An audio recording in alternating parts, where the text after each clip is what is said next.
right now I'm very excited to talk to Mary Rook from the Daily Caller. Years ago, when the Daily Caller started, before I stepped out to run for Congress and work for a senator and a governor, I did some writing for the Daily Caller, and I've always thought they were a great organization. And they've got a new, I guess it's a documentary called, and I haven't seen it yet, so we're going to hear about it today, and then I hope to be able to watch it. It's called Rigged: Death of the American Voter. And it's a groundbreaking, exclusive documentary on the history of election fraud in the U.S. And I love this because I've said this many times that we have had a number of elections in the past that have had issues, and I look forward to talking with Mary about it. Welcome, Mary. How are you? Hi, Martha. Thank you so much for having me today. So tell us a little bit about Rigged: Death of the American Voter. So what Daily Caller set out to do is to take all of those election integrity issues that were not really being talked about in mainstream media and dissect them with experts in order for our readers and our watchers to be able to understand exactly what happened and how their vote was maybe misused in the 2020 election. Now, we know all of the craziness that happened, and everybody wants to talk about the voting systems and all of that stuff, but what we really went into is how states changed their election laws illegally due to the pandemic and how the Democrats really capitalized on that. One of the issues that we talked about that Georgia actually has already handled with their Georgia Election Integrity Act of 2021 is the fact that Mark Zuckerberg and two other big donors were able to funnel $450 million into what we consider one of the greatest get-out-the-vote campaigns for the Democratic Party that was ever construed. This is something that's never happened in America before. And essentially what it allowed to happen was setting drop boxes in places that, had no or little security. People were not able to track the vote. There was no, chain of custody from one box to when the vote got counted. And at the same time, it also allowed for there to be a possibility where there's a room full of 100,000 votes that no bipartisan commission is looking at or watching and making sure that this stuff isn't being tampered with. And that allows for the American people to look at it and go, well, is my vote being counted correctly? What's happening with all of these ballots? Are they safe and secure? Are people throwing ballots away? Are they adding ballots that shouldn't be there? And with y'all's election laws now, it prohibits local officials from taking all of this non-government funding, and it requires the State Board of Election to propose a process to distribute private donations so that it's equitable throughout the state. It doesn't just go into Democratic areas or Republican areas, that everybody gets an even touch of the bag. I think that also the ballot drop box issue was such a major problem that a lot of people don't want to talk about. We were in the middle of a pandemic, and a lot of people were scared to go and vote in person. And a lot of that fear was being pushed by the mainstream media, who then, after the 2020 election, told all these voters, this is the most secure election in the history of America. Don't believe your lying eyes. Don't look at all of the issues that happened, and especially in Georgia when you have pipes burst and, voting stops in the middle of the night and all of these things start happening. It's hard for the American voter to look back and go, wait, are you sure this is the most secure? I mean, I know the federal government's telling me that, but it's not like they've always been truthful with me. And that's why you see now more people questioning the 2020 election than actually questioned it in 2020, because they can believe themselves, they can see what happened, and, everything looked a little bit hinky. So this documentary really goes through not just the donations, but the election laws that were changed, the absentee ballot drop boxes, all of those issues that voters don't really get a chance to talk about, because if you do, then you're a crazy conspiracy theorist and you're not invited to all the parties anymore.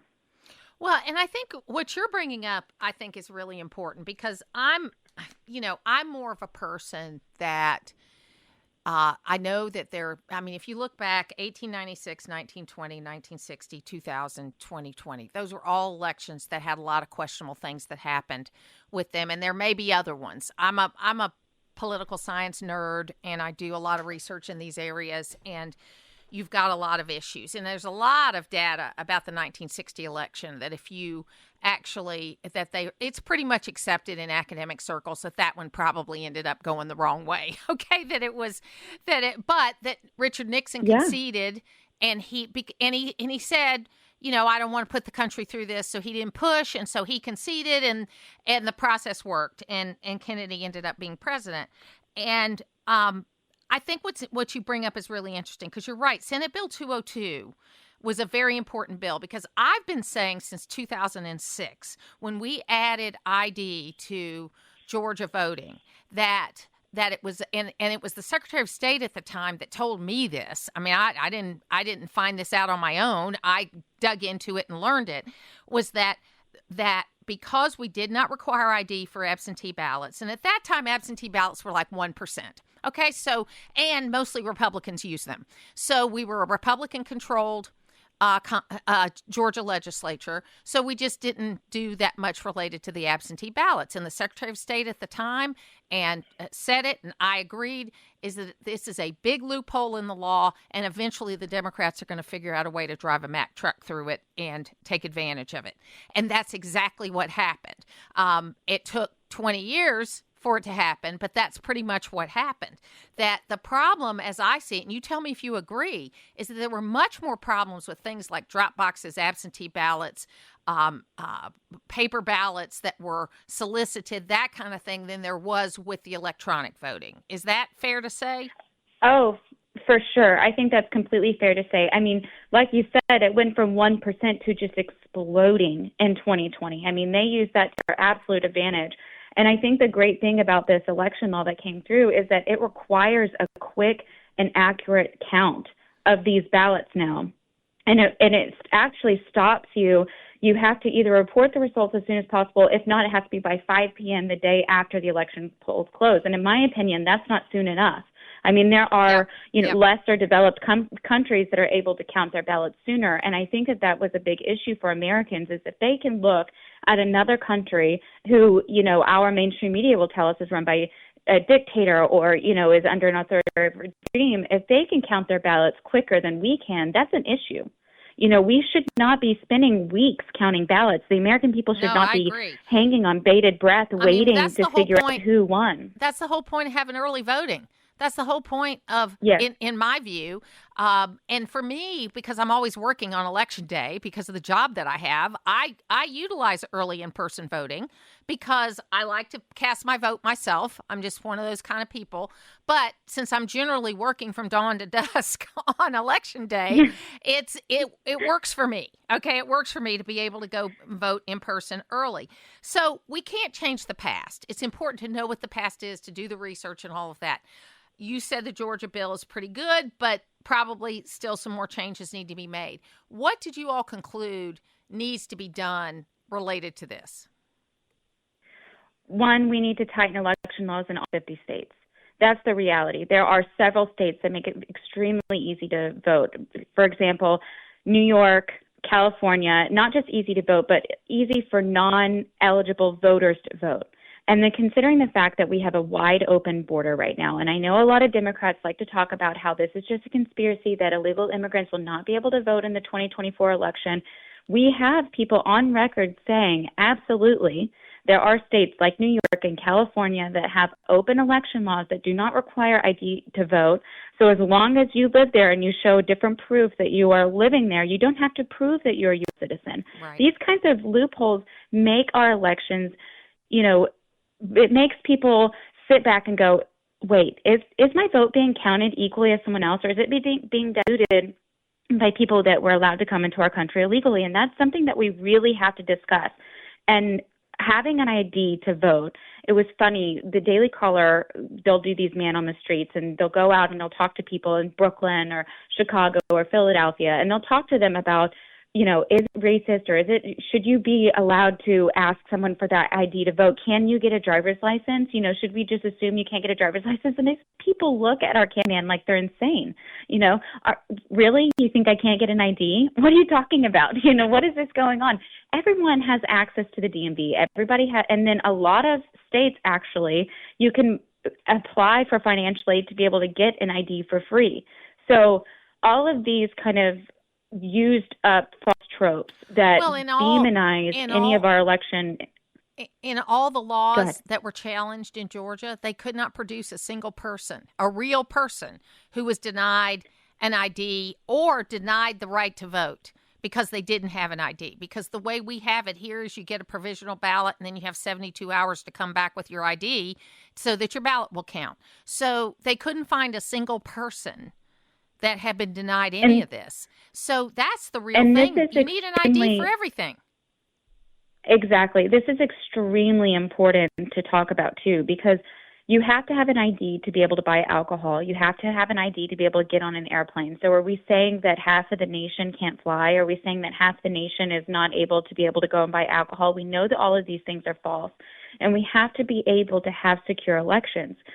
And the American people we are inherently a group of people that should be distrusting of big government. We have this behemoth that is the federal government now, and we should be looking at them through a side eye and going, hold on one second. I want to make sure that my vote in Hunt, Texas, or Maricopa County, Arizona, or in Atlanta, I want to make sure that my vote counts equally, because that is the whole point of being able to live in a free republic. And if we can't have that, then we don't have anything, and everything is false. And I think that the biggest thing that rigged does is it shows the American people the proof that there were serious election integrity issues in 2020. Your lying eyes did not deceive you. Do not believe the mainstream media when they tell you that this was the most secure election in our history, but it also gives them something to fight for. It tells them exactly what went wrong so that they can go to their congressmen, they can go to their senators, and not just U.S. congressmen and U.S. senators. It's your state elected officials that are the most important, that you go and you talk to and you say, listen, I want bills and laws on the books that say you can't do this anymore, X, Y, and Z. And in each state where they had issues, it really lays it out. Like Pennsylvania, for example, they completely changed their election laws for COVID, and they did it unconstitutionally according to the Pennsylvania Constitution. And the Republicans there have been trying to get this fixed ever since. The reality is that these things did happen, and there is a process at which to fix it. We don't need to black. No, I agree with you on Pennsylvania was a huge problem. Now, if people want to see this, how can they do it? So you're going to go to rigged.dailycaller.com and sign up for the Patriots, and you can go watch it. It's very important. And not with access to Rigged, also you get access to several other of our documentaries that we've already produced, specifically on the transgender issue and a lot of those kind of more culture war stuff. And then we have some really great ones coming up on the pipeline that you'll also have access to in the future that talk about our higher education system, what went wrong there, how it's been captured.